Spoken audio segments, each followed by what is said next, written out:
So today we're going to be talking about how much money you should be investing to reach financial independence for each age group. Now with videos like these, a lot of assumptions go into it, so make sure to tailor these to your own circumstance because the last thing you want is to be aiming for something that is completely out of reach. So firstly, let's define what financial independence actually means. So in this example, we will be using 25 times your annual expenses as the benchmark, and let's assume that we need about $50,000 per year to actually cover those expenses. So based on that, you will need a portfolio of $1.25 million.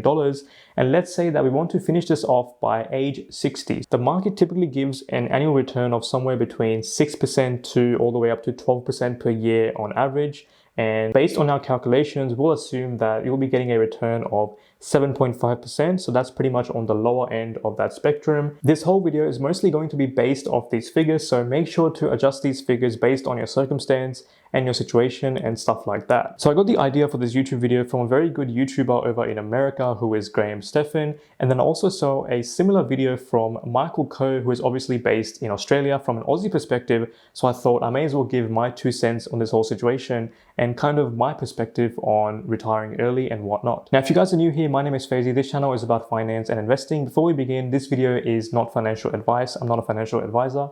Please do some research on your own as well. Let's jump into it. So some assumptions that we'll be using to make sure that all these calculations are as simple as possible. We'll not be using tax. We're going to be ignoring the effects of tax. And we're going to assume that 50K per year is enough for you guys to live off of. And obviously it's going to allow you to live a pretty modest lifestyle. It's not going to be a pretty lavish lifestyle, but for the baseline level of financial independence, we're just going to be working off these figures. And although this will not lead to a lavish lifestyle, it is definitely going to be able to cover off your very basic living expenses, and then you can pretty much focus on stuff that you enjoy the most, and so on and so on. Now, a huge thing that I want to point out is the fact that the numbers in this video may sound a bit outlandish. They may sound really unachievable. And the reason being is because most Australians are not really doing this at all, right? The people that kind of go on this financial independence journey are some of the more rarest people around the world. Obviously, they're doing things that are not really what the average person would be doing. So of course, the numbers are going to seem pretty unachievable at first, but let me tell you, it is possible. You can take little steps to actually get there. So do acknowledge this. And also, once again, I've said this 3 times now, but also just make sure to tailor this to your own specific circumstance. And also, I'm not claiming that every single person in the world or every single person in Australia can do this. This is, of course, only applicable to most people, not every single person. Investing this amount of money is not a normal thing to do. Most people don't really end up investing anyway. So if you can take little steps, you're going to be above kind of what the average person is doing. Not that we should be comparing ourselves to other people. This is more of a reference point. Let's jump into it with age 18. So if you're 18 years old, to reach $1.25 million by age 60, you need to invest around $400 per month for 42 years until age 60, assuming the return is 7.5% per year, which will give you an overall balance of $1.25 million by the age of 60. Now look, you might look at that and you might go to yourself, what the hell is this rubbish? What does this even mean? How can an 18-year-old invest $400 per month, almost $100 per week towards their investments? Obviously, 18-year-olds don't really have a lot of money, and that's pretty fair enough. Most 18-year-olds obviously do not have a lot of money to invest. However, the issue with that sort of logic is that you're assuming that just because 18-year-olds don't have that much money now, they're not going to have that much money in the future as well. And that's simply not true, right? A person's highest earning years are in their 30s, 40s and 50s, and in those years, $400 per month is arguably a very small portion of their income. And this kind of just highlights that the earlier you start, the lesser that you need to invest over time. So always look at the context, and it just goes to show that the earlier that you can start, the earlier you can start to build up that snowball and kind of get that effect going. And once you reach those later years of your life, being your 30s, 40s, 50s, you can obviously have a lot of money to kind of start with already in your investments. And also looking at a quick comparison, as you guys can see, the average salary for someone between those 16 to 19 years of age is somewhere around $435 per week. The annual salary is about $22K per year. Now that is more of a higher end estimate. If we look at a different estimate, we can see that the salary ranges for someone who's 20 and below is somewhere around that $19.95K per year. So it's somewhere around that $20K per year mark. So investing $400 per month would roughly equal to be about 25% of their income, of course, not accounting for tax. Jumping into age 25, you would need to invest roughly around $680 per month, and that gives you 35 years to compound until you reach the age of 60 and at a return of 7.5% per year. And this will mean that you can reach the overall balance of $1.25 million.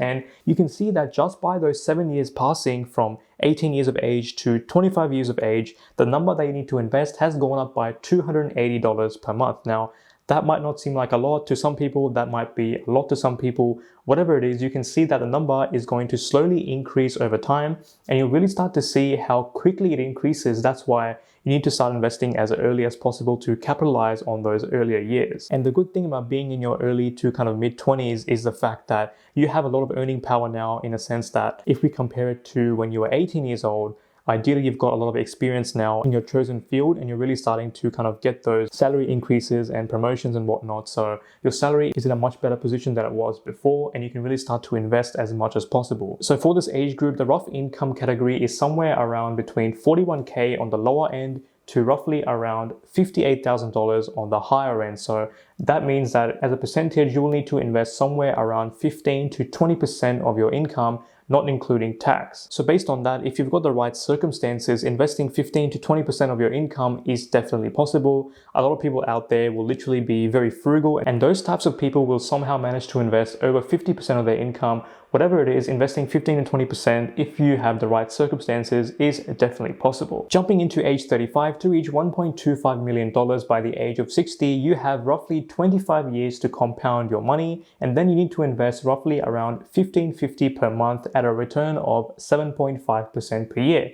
And you can see that the actual amount that you need to invest has jumped up by over 2 times. Before, I believe it was only like $680 per month, and now it's $1,550, so it's pretty much jumped up quite a bit with just 10 years passing by. And it just goes to show that if you're starting at age 35, you need to put in a lot more work, a lot more of your money into those investments to actually get that similar end result. Whereas if you just started a bit more earlier, you would need to invest quite a lesser amount of money to actually reach that end result. The average income for someone in this age category is somewhere between $51,000 per year to somewhere around $78,000 per year. And if we look at the amount that you need to invest as a percentage of your income, you need to invest somewhere around 24% to 36% of your income. So over 1/3 of your income needs to go towards those investments. And of course, we're not accounting for tax at all. So of course, the after-tax income is going to be much lesser. And then the actual amount that you need to invest as a percentage is going to be a lot more. And as we can see, it is really starting to increase at a very quick rate.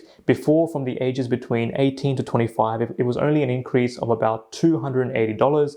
Now it's pretty much jumped up by an extra almost $1,000 per month to invest. Now look, if you're watching this video and you're in this situation, obviously do not beat yourself up over it. Your 20s and your teens is gone. You are here right now. You pretty much have the next 30, 40, 50, 60 years of your life left to actually make that money. You still have a decent amount of time. You can still put in the work to make sure that you can start building wealth. And if you look at your 30s in the grand scheme of things, you still have tremendous earning power at this stage. You're pretty much in your prime. You probably have a partner as well. So you've got dual incomes there as well to really start investing and kind of getting on that financial independence journey. Jumping into age 45, to reach $1.25 million by the age of 60, you have about 15 years to compound your money, and you need to start investing around $4,000 per month at a return of 7.5% per year. Now, it is getting pretty ridiculous now, right? It's pretty much jumped up more than 2 times from 1.5K to 4K,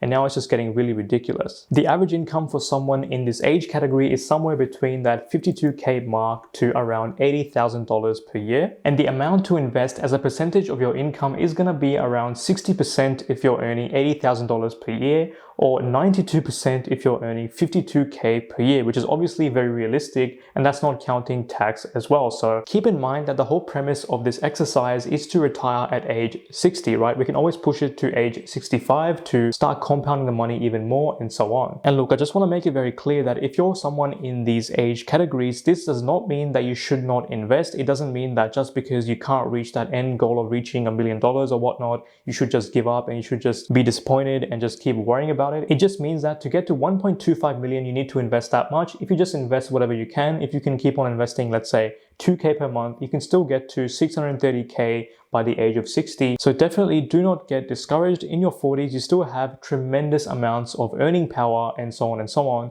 The type of earning power that you did not have when you were in your teens or your 20s or 30s. And then lastly, looking at age 55, once again, we're looking at insane assumptions for this one. We're assuming that the market does not crash for the next 10 years and so on and so on. And the market keeps on giving you that consistent 7.5% return for the next 10 years from age 55 to age 60. So to reach $1.25 million by the age of 60, you will need to invest 18K per month. And of course, the money compounds at 7.5% per year. And that is just simply very unrealistic. So it is not really worth worrying about. So let's just forget about this example. Now, keep in mind that we have not factored in superannuation, right? We're just talking about investing outside of super. So if you start to invest in the super as well, and I'm talking about salary sacrificing, you'll get some nice tax benefits as well. And that can really start to accelerate your wealth building journey. Secondly, in all the examples, we are using an end goal of $1.25 million, right? Now, you might be living a pretty frugal lifestyle or whatever it is. So you might not even need that much to retire.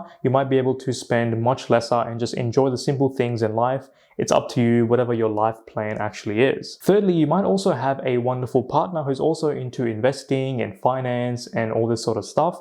And then suddenly you've got two incomes now that you can really use to smash down on those investments, start to invest as much as possible and reach your goals a lot sooner by combining those incomes. Fourthly, if you guys are watching this video, obviously you have access to the internet. Now, what I would say is if you've got some spare time during the day, I would start to encourage you guys to actually look at some ways that you can make money online outside of the 9 to 5 and have a side hustle business that you can use to generate some income. And with whatever this side hustle actually is, it doesn't have to be something so huge which requires an insane amount of investment. You can just get started with the stuff that you have right now. If you guys want some tips on how to get started with online side hustles, there should be a link in the description and there should be a link somewhere here as well. Check this video out because it can really help you to make money online from home with a laptop. So all of these examples tell us that starting to invest as early as possible gives us the most advantage when it comes to reaching that end figure. Now, I had a look at my YouTube analytics the other day and I saw that most people that watch this channel are in their teens,